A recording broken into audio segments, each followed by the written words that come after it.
Sir Davos పర్యటనలో ఏమీ తీసుకురాలేదని చెప్పి మంత్రి అమర్ లాంటి వాళ్ళు మాట్లాడి ప్రశ్నిస్తున్నారు. ఏం చెప్తారు సార్? అరే కోడిగుడ్డుని నేను సూటిగా ప్రశ్నిస్తున్నా. మీరు మంత్రిగా ఉన్నప్పుడు మీరు ఏం తీసుకొచ్చారు ఆంధ్రాకి? ఏం తీసుకొచ్చారు చెప్పండి. ఇప్పుడు మేము మాకు ఇప్పుడే థ్యాంక్ యూ అన్న 7 నెలల్లో 6,33,568 కోట్ల రూపాయలు పెట్టుబడులు తీసుకొచ్చాము. 4,10,125 మందికి ఉద్యోగాలు కల్పించే పరిశ్రమలు ఆంధ్ర రాష్ట్రానికి ఎన్డీఏ ప్రభుత్వం తీసుకొచ్చింది. అది గర్వకారణం.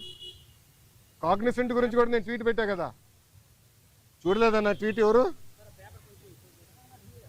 మీకు ఇచ్చిందే, మొన్న ఇచ్చిందే. సాక్షి ఉన్నాడు ఇక్కడ, సాక్షి రాలేదా? ఆయనే రిపోర్టరా? కేసు రాలేదా? సాక్షి ఎవరు లేడా? అరే ఆయనకి ఇద్దాం అనుకున్నానే కాగితం. ఇదన్నా చూడరా భయ్, కళ్ళు తెరువు అని అనుకున్నా. ఇప్పుడు మీరు చూడండి, బాబు గారి డావోస్కి దాదాపు 1997 నుంచి వెళ్తున్నారమ్మ. డావోస్కి వెళ్ళినప్పుడు ఎప్పుడు ఒప్పందాలు చేసుకోం. డావోస్ సెర్చ్ ఇస్తాం, ఇంట్రెస్ట్ ఎవరికి ఎలా ఉందో డిస్కస్ చేసి మళ్ళీ తిరిగి వచ్చిన తర్వాత ఒప్పందాలు చేసుకుంటాం. ఇప్పుడు దీంట్లో మీరు చూస్తే విచిత్రం, ఆసిల్లర్ మిత్తల్ది దీంట్లో ఒప్పందం లేదు.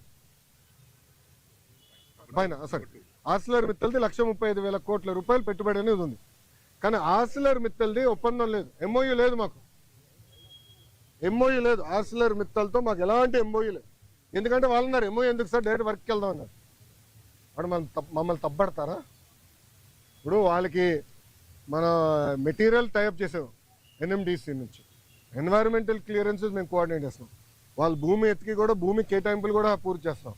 6-7 నెలల్లో పనులు ప్రారంభించాల లక్ష్యంతో మేము పనిచేస్తున్నాం. ఎన్నికలకు వెళ్ళే లోపల ఫస్ట్ ప్రొడక్షన్ అవ్వాలనేది మేము చేస్తున్నాం. అది కూడా మమ్మల్ని తప్పబడతారా? ప్రధానంగా ఏదైతే ఈ బల్క్ ప్రాజెక్ట్ తీసుకోండి, గ్రీన్ హైడ్రోజన్ ప్రాజెక్ట్ తీసుకోండి, అవును, ఇవన్నీ మంత్రిగా నేనున్నప్పుడు సంతకం పెట్టాను. ఇది టీడీపీ ఎందుకు క్రెడిట్ తీసుకుంటుందంటూ కూడా మాట్లాడుతున్నారు. ఏం సంతకం పెట్టాడు స్వామి? మంత్రిగా మళ్ళీ కంపెనీలు ఎందుకు రాలేదని అడుగుతున్నాను నేను. ఎందుకు మీరు శంకుస్థాపన చేయలే? ఇది ఎట్టుందంటే కియా మోటార్స్ ఎవరు తీసుకొచ్చారు మీ అందరూ బాగా తెలుసు. ఆనాడు కియా మోటార్స్ తీసుకొచ్చి చంద్రబాబు నాయుడు గారు అహర్నిశలు కష్టపడ్డారు. 16 నెలల్లో ప్రొడక్షన్ తీసుకొచ్చారు. వైకాపా ప్రభుత్వం అధికారంలోకి వచ్చిన తర్వాత ఒక ఈమెయిల్ సృష్టించి, గతంలో రాజశేఖర రెడ్డి గారు ఈమెయిల్ పెట్టారు, ఆ ఈమెయిల్ వల్ల కియా మోటార్స్ వచ్చిందండి. ఇంకేం చెప్పాలి స్వామి? టీసీఎస్ కూడా క్రెడిట్ తీసుకున్నారు, మీరు చూసారో లేదో. టీసీఎస్ కూడా క్రెడిట్ తీసుకోవడానికి ప్రయత్నించారు. మేము తీసుకొచ్చి నేనే చంద్ర గారితో మాట్లాడి ఆయన ఆఫీస్కి వెళ్ళాను స్వామి. ఆయనతో 45 నిమిషాలు 1-on-1 నేను మీటింగ్ పెట్టుకున్నాను. తర్వాత నా అదృష్టం ఏంటంటే చంద్ర గారు వాళ్ళు మొత్తం మేనేజ్మెంట్ ఇంపార్టెంట్ లీడర్స్ అందరిని పిలిచి నాతో మీటింగ్ పెట్టించారు తెలుసా. అక్కడ క్లీన్ చేసాం మేము. ఇది తాజ్ హోటల్స్ కానివ్వండి, టీసీఎస్ కానివ్వండి, రెన్యూవబుల్ ఎనర్జీ కానివ్వండి, అన్ని. ఇప్పుడు మీరందరూ ఒకటి గుర్తుపెట్టుకోవాలి. మీరందరూ ఒక ప్రశ్న అడిగారు, మహారాష్ట్రకి కన్సిస్టెన్సీ ఇన్ గవర్నమెంట్ అంటే ఒకే ప్రభుత్వం మళ్ళీ వచ్చేగల ఏమవుతుందంటే అక్కడున్న పెట్టుబడులు పెట్టే వాళ్ళకి కాన్ఫిడెన్స్. డావోస్లో ఒక పారిశ్రామికవేత్తని నేను కలిసాను, మన ఆంధ్ర రాష్ట్రంలో పెట్టుబడి పెట్టాడని. నాకు టైం లేదు బాస్, నాకు ఇంకో మీటింగ్ పరిగెడుతున్నా, నాతో నడవండి అని చెప్పి మన ఆంధ్ర పెవిలియన్ నుంచి భారత్ పెవిలియన్ వరకు మేము నడుచుకుంటూ వెళ్తున్నాం. ఒక 10 నిమిషాలు వాక్. ఆయన అన్నాడు, నేను జగన్మోహన్ రెడ్డి గారిని ఇదే డావోస్లో కలిసానికి ప్రయత్నించా, చాలామంది అడిగా, కలవనని చెప్పాడు అన్నాడు. ఎందుకన్నా? మీరు తెలుగుదేశం పార్టీ హయాంలో పెట్టుబడులు పెట్టారు కదా అంటే, మీరు తెలుగుదేశం పార్టీ కంపెనీ,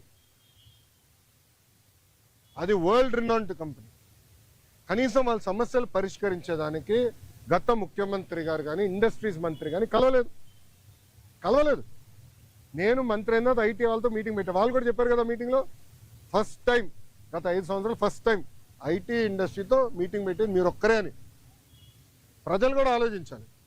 ఈరోజు గుజరాత్లో 5వ బీజేపీ ప్రభుత్వం ఏర్పడింది గుజరాత్లో. దానివల్ల మీరు చూస్తే గుజరాత్ ఏమో స్పీడ్గా అభివృద్ధి కార్యక్రమాలు ముందరికెళ్తుంది. మహారాష్ట్ర కన్సిస్టెంట్గా మళ్ళీ ప్రభుత్వం వచ్చింది. సో కన్సిస్టెన్సీ ఉండే గల పెట్టుబడులు పెట్టేదానికి పారిశ్రామికవేత్తలు ముందరికి వస్తున్నారు, వాళ్ళు పెట్టుబడులు పెడుతున్నారు, ముందరికి వెళ్తున్నారు. ఈ మన రాష్ట్రంలో ఏమైందంటే 2014 నుంచి 19 వరకు ఒక స్పీడ్గా వెళ్ళాం, కరెక్ట్గా వచ్చి బ్రేక్ పడింది. బ్రేక్ ఎలా పడింది కూడా నేను చెప్తాను. పీపీఎల్ రద్దు చేయలేదా? ఒకే రాజధాని వద్దు 3 రాజధానులని ఒక రాజకీయ గేమ్ ఆడలేదా? దానివల్ల ఎవరు నష్టపోయారండి? ఆంధ్ర రాష్ట్ర ప్రజలు నష్టపోయారు, ఉత్తరాంధ్ర ప్రజలు నష్టపోయారు, రాయలసీమ ప్రజలు నష్టపోయారు. దయచేసి ప్రజలందరూ ఇది గమనించాల. అందుకే మన ప్రధానమంత్రి గారు కానివ్వండి, ముఖ్యమంత్రి గారు కానివ్వండి, నేను కూడా నా స్పీచ్లో విశాఖపట్నంలో మళ్ళీ ఎన్డీఏ కూటమి గెలవాల్సిన అవసరం ఉందని చెప్పాను. మాకు ఇంకా 4 సంవత్సరాలు 5 నెలలు ఉంది ఎన్నికలకి. 4 సంవత్సరాలు 4 నెలలు 5 నెలలు ఉంది ఎన్నికలకి. ఎందుకంటున్నానంటే కన్సిస్టెన్సీ ఆఫ్ గవర్నమెంట్ ఉంటేనే కాన్ఫిడెన్స్ ఉంటుంది.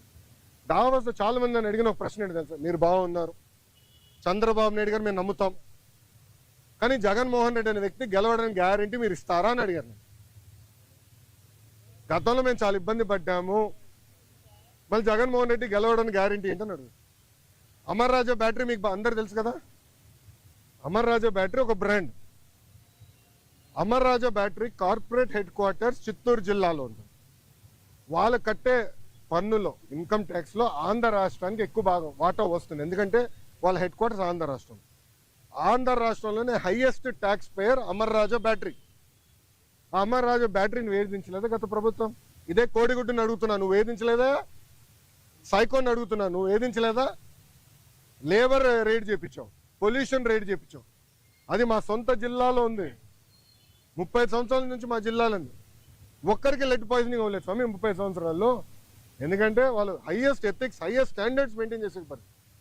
అలాంటి కంపెనీని వెంటాడి వెంటాడి వెంటాడి ఏడిపిస్తే ఎవడొస్తాడండి పెట్టుబడి పెట్టేదానికి?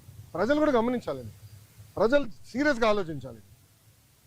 ఎందుకంటే ఈరోజు ఒక్కొక్క పారిశ్రామికవేత్తను ఒప్పించేదానికి ఎంత కష్టపడాల్సి వస్తుంది మాకు. ఇప్పుడు కాగ్నిసెంట్ నేను ఎక్కడ కలిసానండి? కాగ్నిసెంట్ చైర్మన్ వాళ్ళ పెవిలియన్కి వెళ్ళి నేను కలిసాను. ఒక మంత్రిగా నాకు అవసరమా వేరే వాళ్ళ ఆఫీస్కి వెళ్ళి కలిసి? నేను వెళ్ళా. ఎందుకు వెళ్ళా? మన పిల్లల కోసం నేను కమిట్మెంట్ ఇచ్చా, వాళ్ళ కోసం నేను వెళ్ళాలని పెవిలియన్కి వెళ్ళా. త్వరలోనే మంచి న్యూస్ కూడా వస్తుంది, ఉత్తరాంధ్ర విశాఖపట్నంకి వస్తుంది న్యూస్. స్వామి ఏంటండి? దావోస్లో కాదండి, జ్యూరిక్లో. Okay sir. అమ్మ రోజా గారికి జ్యూరిక్కి దావోస్కి తేడా ఏంటో తెలియదు. నన్నేం చేయమంటారు స్వామి? పాపం ఆమెకు తెలీదు, దాంతో అవగాహన లేనట్టుంది. కొంచెం వాస్తవాలు ఏంటి? జ్యూరిక్లో మేము దిగిన రోజు తెలుగు వాళ్ళందరూ బాబు గారిని కలవాలంటే మండే ఆఫ్టర్నూన్ 700 మందితో, ఎందుకంటే అక్కడ అందరూ బాగా కష్టపడతారు ఉద్యోగాలకు వెళ్ళే వ్యక్తులు. మండే ఆఫ్టర్నూన్ 700 మందితో మీటింగ్ పెట్టుకుంది. అక్కడ ఒక అతను నాకు ఎత్తాడు, చూపించాడు పేపర్, అన్న రెడ్ బుక్ గురించి మాట్లాడు అని చెప్పాడు. అతనికి సమాధానం చెప్తూ నేను మాట్లాడాను, డావోస్లో మాట్లాడాను. రెండోది మళ్ళీ చెప్తున్నా, రెడ్ బుక్ గురించి ఎందుకు వాళ్ళు భయపడుతున్నారు? రెడ్ బుక్లో విశాఖపట్నంలో చెప్పా, విజయనగరంలో ముగింపు సభలో కూడా చెప్పా. రెడ్ బుక్లో నేనేం చెప్పా? ఏ అధికారులు నాయకులు చట్టాన్ని ఉల్లంఘించి ప్రజల్ని, తెలుగుదేశం పార్టీ కార్యకర్తలు ఇబ్బంది పెట్టారో వాళ్ళని నేను వదిలిపెట్టను అన్నా. ఎందుకు భయపడుతున్నారు స్వామి? చట్టాలు ఉల్లంఘించే వాళ్ళు అన్నాను కదా, ఎందుకు భయపడుతున్నారు? చట్టాలు ఉల్లంఘించలేకపోతే ఆగి ఇంట్లో పడుకోండి అంటే ఆమె భయపడుతుంది, చట్టం ఉల్లంఘించింది కదా. విజయసాయిరెడ్డి రాజకీయ సన్యాసం, మీరు రెడ్ బుక్ భయపడి అనుకోవచ్చు కదా? అది ఆయన నడితే బాగుంటుంది కదా సార్, నాకేం తెలుసు? నేను చట్టాన్ని ఉల్లంఘించే వాళ్ళని ఇబ్బంది పెడతాను నేను.